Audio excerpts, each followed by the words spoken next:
श्रीचन्द्राष्टोत्तरशतनामस्तोत्रम् अथ वक्ष्ये शशिस्तोत्रम् तच्छृणुष्व मुदान्वितः। चन्द्रो मृतमयः श्वेतो विधुर्विमलरूपवान् विशालमण्डलः श्रीमान् पीयूषकिरणः करी द्विजराजः शशधरः शशि शिवशिरोगृह क्षीराब्धितनयो दिव्यो महात्मामृतवर्षणः रात्रिनाथो ध्वान्तहर्ता निर्मलो लोकलोचनः चक्षुराह्लादजनकस्तारापतिरखण्डितः षोडशात्मा कलानाथो मदनः कामवल्लभः हंसः स्वामी क्षीणवृद्धो गौरः सततसुन्दरः मनोहरो देवभोग्यो ब्रह्मकर्मविवर्धनः वेदप्रियो वेदकर्मा कर्ता हर्ता हरो हरिः ऊर्ध्ववासी निशानाथः शृङ्गारभावकर्षणः मुक्तिद्वारं शिवात्मा च तिथिकर्ता कलानिधिः ओषधीपतिरब्जश्च सोमो जैवात्रिकः शुचिः मृगाङ्को ग्लः पुण्यनामा चित्रकर्मासुरार्चितः रोहिणीशो बुधपिता आत्रेयः पुण्यकीर्तकः निरामयो मन्त्ररूपः सत्यो राजाधनप्रदः सौन्दर्यदायको दाता राहुग्रासपराङ्मुखः शरण्यः पार्वतीभाला भूषणं भगवानपि पुण्यारण्यप्रियः पूर्णः पूर्णमण्डलमण्डितः हास्यरूपो हास्यकर्ता शुद्धः शुद्धस्वरूपकः शरत्कालपरिप्रीतः शारदः कुमुदप्रियः द्युमणिर्दक्षजामाता यक्ष्मारिः पापमोचनः इन्दुः कलङ्कनाशी च सूर्यसङ्गमपण्डितः सूर्योद्भूतः सूर्यगतः सूर्यप्रियपरः परः स्निग्धरूपः प्रसन्नश्च मुक्ताकर्पूरसुन्दरः जगदाह्लादसन्दर्शो ज्योतिः शास्त्रप्रमाणकः सूर्याभावदुःखहर्ता वनस्पतिगतः कृते यज्ञरूपो यज्ञभागी वैद्यो विद्याविशारदः रश्मिकोटिर्दीप्तिकारी गौरभानुरिति द्विजा नाम्नामष्टोत्तरशतं चन्द्रस्य पापनाशनं चन्द्रादयो पठेद्यस्तु स तु सौन्दर्यवान् भवेत् पौर्णमास्यां पठेदेतं स्तवं दिव्यं विशेषतः स्तवस्यास्य प्रसादेन त्रिसन्ध्या पाठितस्य च सदा प्रसादास्तिष्ठन्ते ब्राह्मणाश्च द्विजोत्तमा श्राद्धे चापि पठेदेतं स्तवं पीयूषरूपिणं तत्तु श्राद्धमनन्तं च कलानाथ प्रसादतः दुःस्वप्ननाशनं पुण्यं दाहज्वरविनाशनं ब्राह्मणाद्याः पठेयुस्तु स्त्रीशूद्राः शृणुयुस्तथा अथ वक्ष्ये शशिस्तोत्रं तच्छृणुष्व मुदान्वितः चन्द्रो मृतमयः श्वेतो विधुर्विमलरूपवान् विशालमण्डलः श्रीमान् पीयूषकिरणः करी द्विजराजः शशधरः शशि शिवशिरोगृह क्षीराब्धितनयो दिव्यो महात्मामृतवर्षणः रात्रिनाथो ध्वान्तहर्ता निर्मलो लोकलोचनः चक्षुराह्लादजनकस्तारापतिरखण्डितः षोडशात्मा कलानाथो मदनः कामवल्लभः हंसः स्वामी क्षीणवृद्धो गौरः सततसुन्दरः मनोहरो देवभोग्यो ब्रह्मकर्मविवर्धनः वेदप्रियो वेदकर्मा कर्ता हर्ता हरो हरिः ऊर्ध्ववासी निशानाथः शृङ्गारभावकर्षणः मुक्तिद्वारं शिवात्मा च तिथिकर्ता कलानिधिः ओषधीपतिरब्जश्च सोमो जैवात्रिकः शुचिः मृगाङ्को ग्लः पुण्यनामा चित्रकर्मासुरार्चितः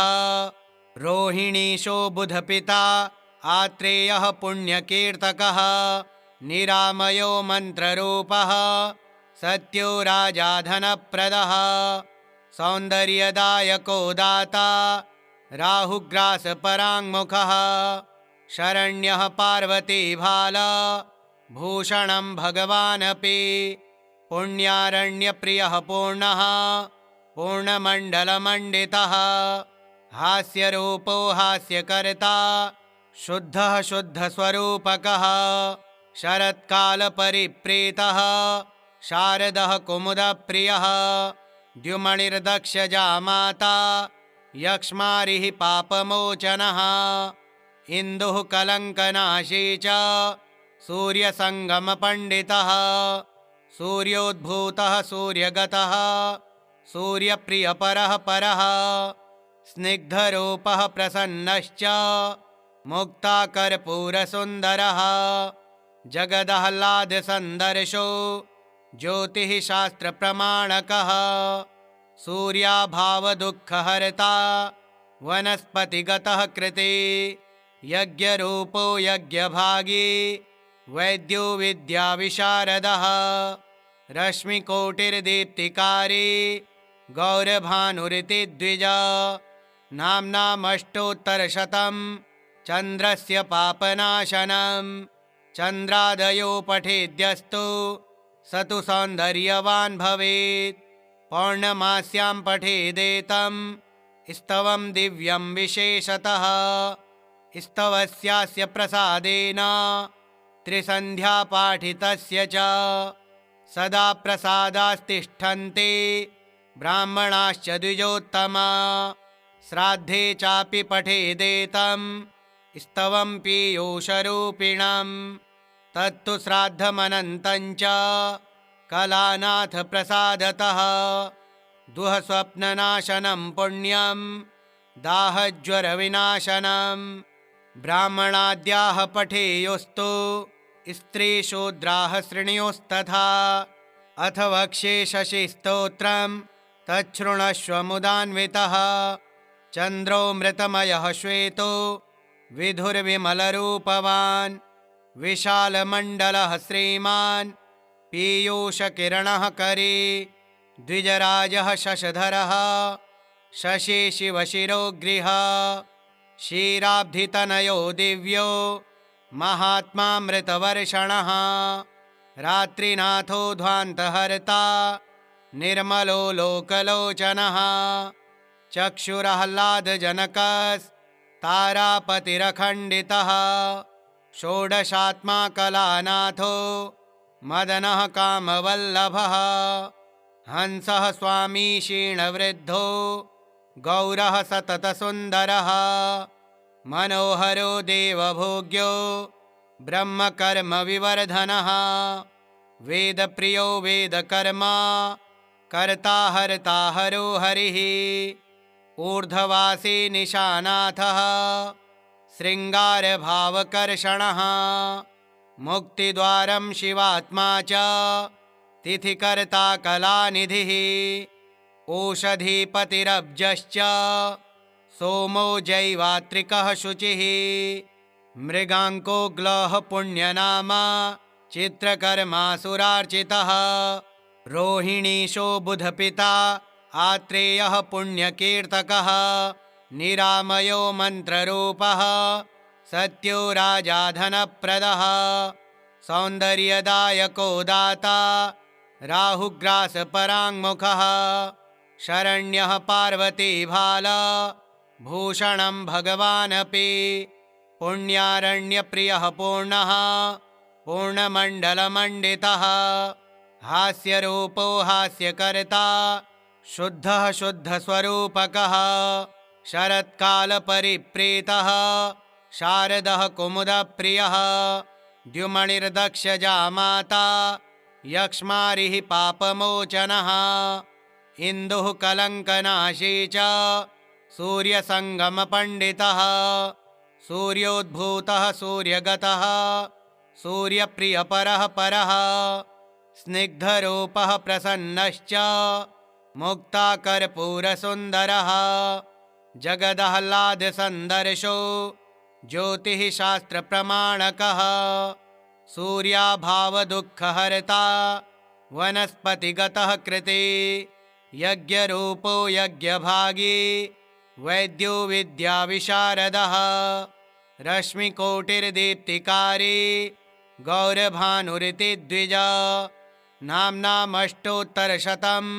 चन्द्रस्य पापनाशनं चन्द्रादयो पठेद्यस्तु स तु सौन्दर्यवान् भवेत् पौर्णमास्यां पठेदेतं स्तवं दिव्यं विशेषतः स्तवस्यास्य प्रसादेन त्रिसन्ध्यापाठितस्य च सदा प्रसादास्तिष्ठन्ते ब्राह्मणाश्च द्विजोत्तमा श्राद्धे चापि पठेदेतं स्तवं पीयूषरूपिणं तत्तु श्राद्धमनन्तं च कलानाथ प्रसादतः दुःस्वप्ननाशनं पुण्यं दाहज्वरविनाशनं ब्राह्मणाद्याः पठेयुस्तु स्त्रीशूद्राः शृणुयुस्तथा अथ वक्ष्ये शशिस्तोत्रं तच्छृणुष्व मुदान्वितः चन्द्रो मृतमयः श्वेतो विधुर्विमलरूपवान् विशालमण्डलः श्रीमान् पीयूषकिरणः करे द्विजराजः शशधरः शशि शिवशिरोगृह क्षीराब्धितनयो दिव्यो महात्मामृतवर्षणः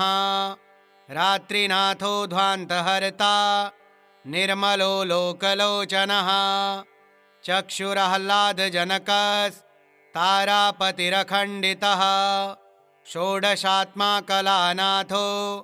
मदनः कामवल्लभः हंसः स्वामी क्षीणवृद्धो गौरः सततसुन्दरः मनोहरो देवभोग्यो ब्रह्मकर्मविवर्धनः वेदप्रियो वेदकर्मा कर्ता हर्ता हरो हरिः ऊर्ध्ववासी निशानाथः शृङ्गारभावकर्षणः मुक्तिद्वारं शिवात्मा च तिथिकर्ता कलानिधिः ओषधीपतिरब्जश्च सोमो जैवात्रिकः शुचिः मृगाङ्को ग्लः पुण्यनामा चित्रकर्मासुरार्चितः रोहिणीशो बुधपिता आत्रेयः पुण्यकीर्तकः निरामयो मन्त्ररूपः सत्यो राजा धनप्रदः सौन्दर्यदायको दाता राहुग्रासपराङ्मुखः शरण्यः पार्वतीभाला भूषणं भगवानपि पुण्यारण्यप्रियः पूर्णः पूर्णमण्डलमण्डितः हास्यरूपो हास्यकर्ता शुद्धः शुद्धस्वरूपकः शरत्कालपरिप्रीतः शारदः कुमुदप्रियः द्युमणिर्दक्षजा माता यक्ष्मारिः पापमोचनः इन्दुः कलङ्कनाशी च सूर्यसङ्गमपण्डितः सूर्योद्भूतः सूर्यगतः सूर्यप्रियपरः परः स्निग्धरूपः प्रसन्नश्च मुक्ताकर्पूरसुन्दरः जगदाह्लादसन्दर्शो ज्योतिः शास्त्रप्रमाणकः सूर्याभावदुःखहर्ता वनस्पतिगतः कृते यज्ञरूपो यज्ञभागी वैद्यो विद्याविशारदः रश्मिकोटिर्दीप्तिकारी गौरभानुरिति द्विजा नाम्नामष्टोत्तरशतं चन्द्रस्य पापनाशनं चन्द्रादयो पठेद्यस्तु स तु सौन्दर्यवान् भवेत् पौर्णमास्यां पठेदेतं स्तवं दिव्यं विशेषतः स्तवस्यास्य प्रसादेन त्रिसन्ध्या पाठितस्य च सदा प्रसादास्तिष्ठन्ते ब्राह्मणाश्च द्विजोत्तमा श्राद्धे चापि पठेदेतं स्तवं पीयूषरूपिणं तत्तु श्राद्धमनन्तं च कलानाथ प्रसादतः दुःस्वप्ननाशनं पुण्यं दाहज्वरविनाशनं ब्राह्मणाद्याः पठेयुस्तु स्त्रीशूद्राः शृणुयुस्तथा अथ वक्ष्ये शशिस्तोत्रं तच्छृणुष्व मुदान्वितः चन्द्रो मृतमयः श्वेतो विधुर्विमलरूपवान् विशालमण्डलः श्रीमान् पीयूषकिरणः करी द्विजराजः शशधरः शशि शिवशिरोगृह क्षीराब्धितनयो दिव्यो महात्मामृतवर्षणः रात्रिनाथो ध्वान्तहर्ता निर्मलो लोकलोचनः चक्षुराह्लादजनकस्तारापतिरखण्डितः षोडशात्मा कलानाथो मदनः कामवल्लभः हंसः स्वामी क्षीणवृद्धो गौरः सततसुन्दरः मनोहरो देवभोग्यो ब्रह्मकर्मविवर्धनः वेदप्रियो वेदकर्मा कर्ता हर्ता हरो हरिः ऊर्ध्ववासी निशानाथः शृङ्गारभावकर्षणः मुक्तिद्वारं शिवात्मा च तिथिकर्ता कलानिधिः ओषधीपतिरब्जश्च सोमो जैवात्रिकः शुचिः मृगाङ्को ग्लः पुण्यनामा चित्रकर्मासुरार्चितः रोहिणीशो बुधपिता आत्रेयः पुण्यकीर्तकः निरामयो मन्त्ररूपः सत्यो राजा धनप्रदः सौन्दर्यदायको दाता राहुग्रासपराङ्मुखः शरण्यः पार्वतीभाल भूषणं भगवानपि पुण्यारण्यप्रियः पूर्णः पूर्णमण्डलमण्डितः हास्यरूपो हास्यकर्ता शुद्धः शुद्धस्वरूपकः शरत्कालपरिप्रीतः शारदः कुमुदप्रियः द्युमणिर्दक्षजामाता यक्ष्मारिः पापमोचनः इन्दुः कलङ्कनाशी च सूर्यसङ्गमपण्डितः सूर्योद्भूतः सूर्यगतः सूर्यप्रियपरः परः स्निग्धरूपः प्रसन्नश्च मुक्ताकर्पूरसुन्दरः जगदाह्लादसन्दर्शो ज्योतिः शास्त्रप्रमाणकः सूर्याभावदुःखहर्ता वनस्पतिगतः कृते यज्ञरूपो यज्ञभागी वैद्यो विद्याविशारदः रश्मिकोटिर्दीप्तिकारी गौरभानुरिति द्विजा नाम्नामष्टोत्तरशतं चन्द्रस्य पापनाशनं चन्द्रादयो पठेद्यस्तु स तु सौन्दर्यवान् भवेत् पौर्णमास्यां पठेदेतं स्तवं दिव्यं विशेषतः स्तवस्यास्य प्रसादेन त्रिसन्ध्या पाठितस्य च सदा प्रसादास्तिष्ठन्ते ब्राह्मणाश्च द्विजोत्तमा श्राद्धे चापि पठेदेतं स्तवं पीयूषरूपिणं तत्तु श्राद्धमनन्तं च कलानाथ प्रसादतः दुःस्वप्ननाशनं पुण्यं दाहज्वरविनाशनं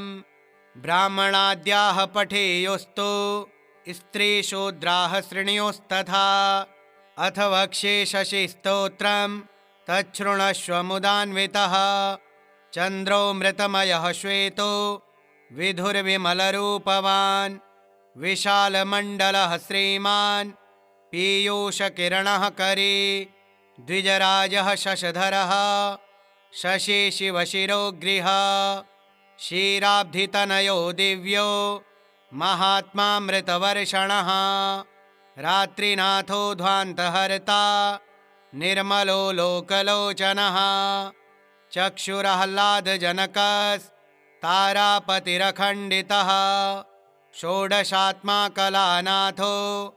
मदनः कामवल्लभः हंसः स्वामी क्षीणवृद्धो गौरः सततसुन्दरः मनोहरो देवभोग्यो ब्रह्मकर्मविवर्धनः वेदप्रियो वेदकर्मा कर्ता हर्ता हरो हरिः ऊर्ध्ववासी निशानाथः शृङ्गारभावकर्षणः मुक्तिद्वारं शिवात्मा च तिथिकर्ता कलानिधिः ओषधीपतिरब्जश्च सोमो जैवात्रिकः शुचिः मृगाङ्को ग्लः पुण्यनामा चित्रकर्मासुरार्चितः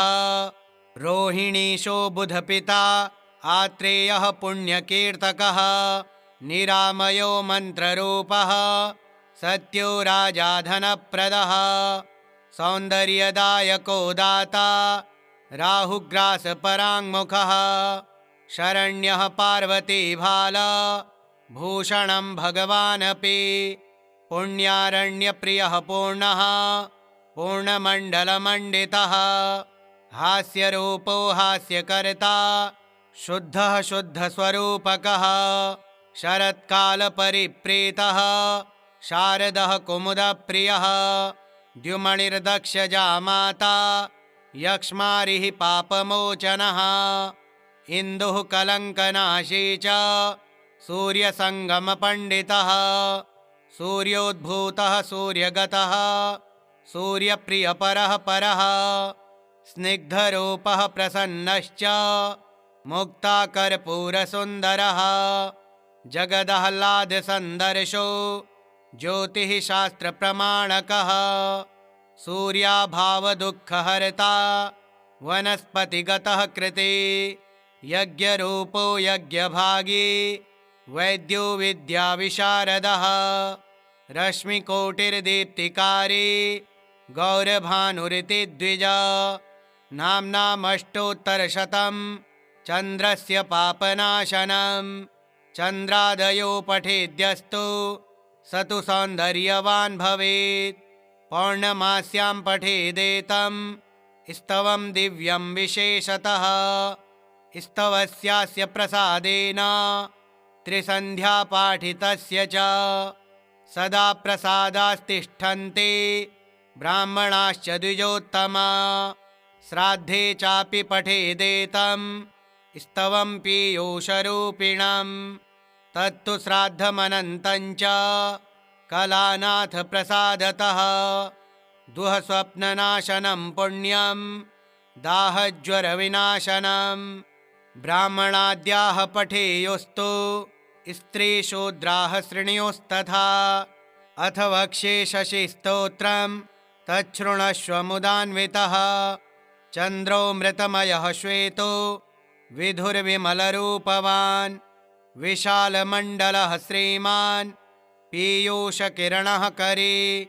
द्विजराजः शशधरः शशि शिवशिरोगृह क्षीराब्धितनयो दिव्यो महात्मामृतवर्षणः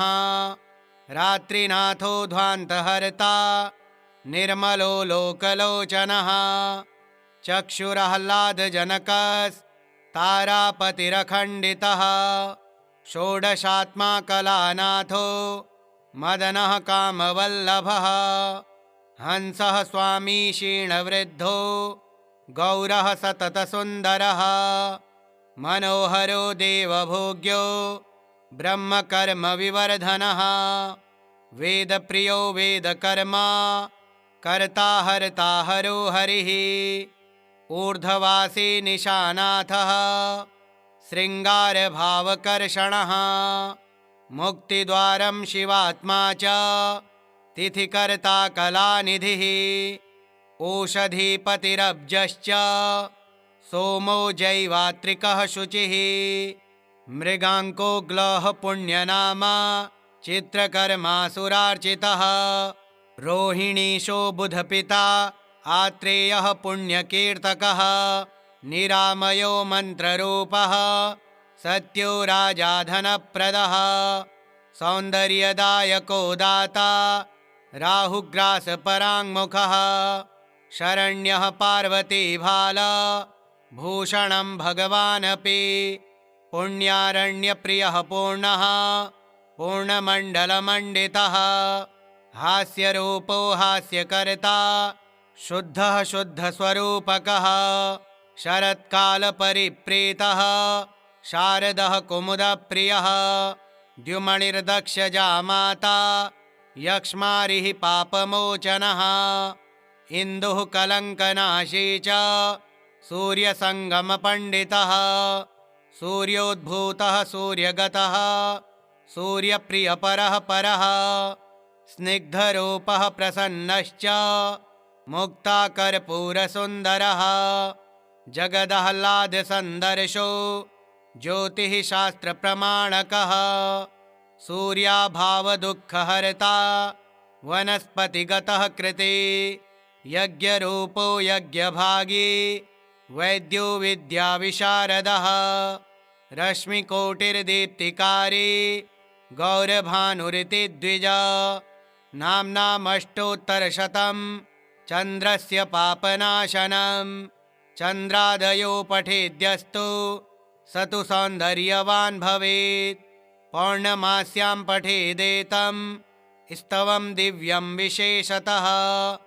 स्तवस्यास्य प्रसादेन त्रिसन्ध्या पाठितस्य च सदा प्रसादास्तिष्ठन्ते ब्राह्मणाश्च द्विजोत्तमा श्राद्धे चापि पठेदेतं स्तवं पीयूषरूपिणं तत्तु श्राद्धमनन्तं च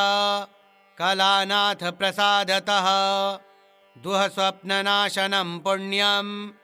दाहज्वरविनाशनं ब्राह्मणाद्याः पठेयुस्तु स्त्रीशूद्राः शृणुयुस्तथा अथ वक्ष्ये शशिस्तोत्रं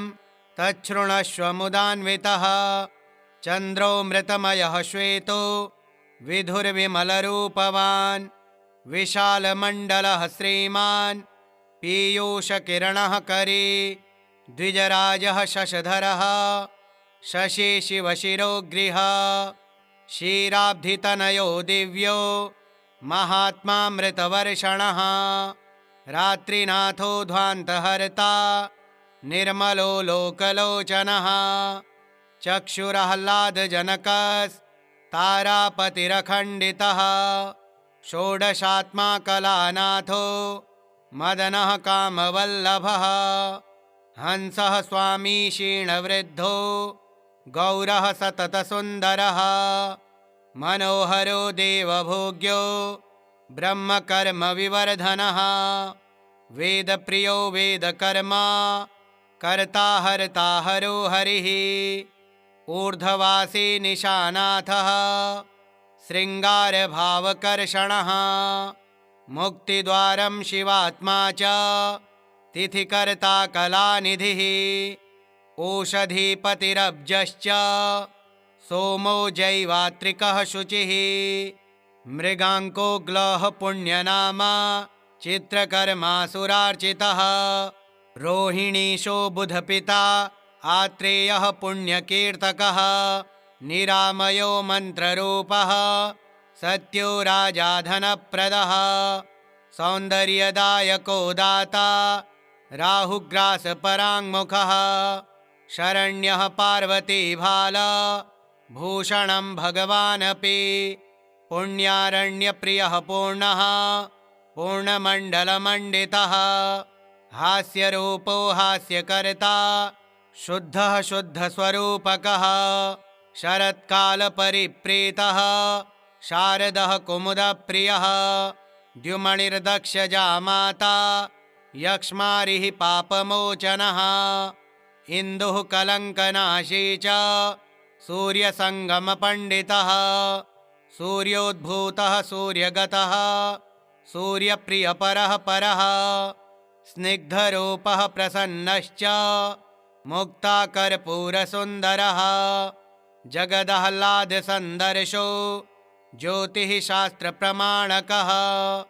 सूर्याभावदुःखहर्ता वनस्पतिगतः कृते यज्ञरूपो यज्ञभागी वैद्यो विद्याविशारदः रश्मिकोटिर्दीप्तिकारी गौरभानुरिति द्विजा नाम्नामष्टोत्तरशतं चन्द्रस्य पापनाशनं चन्द्रादयो पठेद्यस्तु स तु सौन्दर्यवान् भवेत् पौर्णमास्यां पठेदेतं स्तवं दिव्यं विशेषतः स्तवस्यास्य प्रसादेन त्रिसन्ध्यापाठितस्य च सदा प्रसादास्तिष्ठन्ते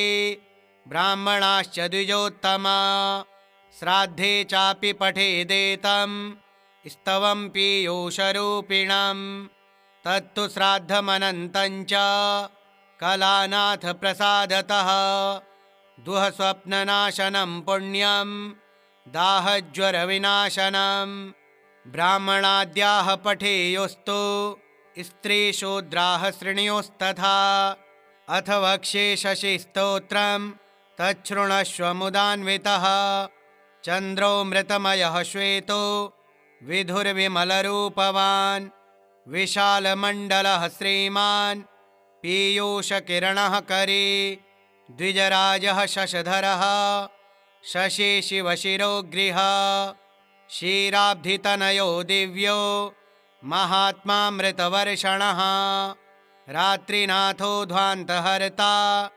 निर्मलो लोकलोचनः चक्षुराह्लादजनकस्तारापतिरखण्डितः षोडशात्मा कलानाथो मदनः कामवल्लभः हंसः स्वामी क्षीणवृद्धो गौरः सततसुन्दरः मनोहरो देवभोग्यो ब्रह्मकर्मविवर्धनः वेदप्रियो वेदकर्मा कर्ता हर्ता हरो हरिः ऊर्ध्ववासी निशानाथः शृङ्गारभावकर्षणः मुक्तिद्वारं शिवात्मा च तिथिकर्ता कलानिधिः ओषधीपतिरब्जश्च सोमो जैवात्रिकः शुचिः मृगाङ्को ग्लः पुण्यनामा चित्रकर्मासुरार्चितः रोहिणीशो बुधपिता आत्रेयः पुण्यकीर्तकः निरामयो मन्त्ररूपः सत्यो राजाधनप्रदः सौन्दर्यदायको दाता राहुग्रासपराङ्मुखः शरण्यः पार्वतीभाला भूषणं भगवानपि पुण्यारण्यप्रियः पूर्णः पूर्णमण्डलमण्डितः हास्यरूपो हास्यकर्ता शुद्धः शुद्धस्वरूपकः शरत्कालपरिप्रीतः शारदः कुमुदप्रियः द्युमणिर्दक्षजा माता यक्ष्मारिः पापमोचनः इन्दुः कलङ्कनाशी च सूर्यसङ्गमपण्डितः सूर्योद्भूतः सूर्यगतः सूर्यप्रियपरः परः स्निग्धरूपः प्रसन्नश्च मुक्ताकर्पूरसुन्दरः जगदाह्लादसन्दर्शो ज्योतिः शास्त्रप्रमाणकः सूर्याभावदुःखहर्ता वनस्पतिगतः कृते यज्ञरूपो यज्ञभागी वैद्यो विद्याविशारदः रश्मिकोटिर्दीप्तिकारी गौरभानुरिति द्विजा नाम्नामष्टोत्तरशतं चन्द्रस्य पापनाशनं चन्द्रादयो पठेद्यस्तु स तु सौन्दर्यवान् भवेत् पौर्णमास्यां पठेदेतं स्तवं दिव्यं विशेषतः स्तवस्यास्य प्रसादेन त्रिसन्ध्यापाठितस्य च सदा प्रसादास्तिष्ठन्ते ब्राह्मणाश्च द्विजोत्तमा श्राद्धे चापि पठेदेतं स्तवं पीयूषरूपिणं तत्तु श्राद्धमनन्तं च कलानाथ प्रसादतः दुःस्वप्ननाशनं पुण्यं दाहज्वरविनाशनं ब्राह्मणाद्याः पठेयुस्तु स्त्रीशूद्राः शृणुयुस्तथा श्रीबृहद्धर्मपुराणान्तर्गतं श्रीचन्द्राष्टोत्तरशतनामस्तोत्रम् श्रीचन्द्रार्पणमस्तु। ॐ श्रीचन्द्रदेवाय नमः।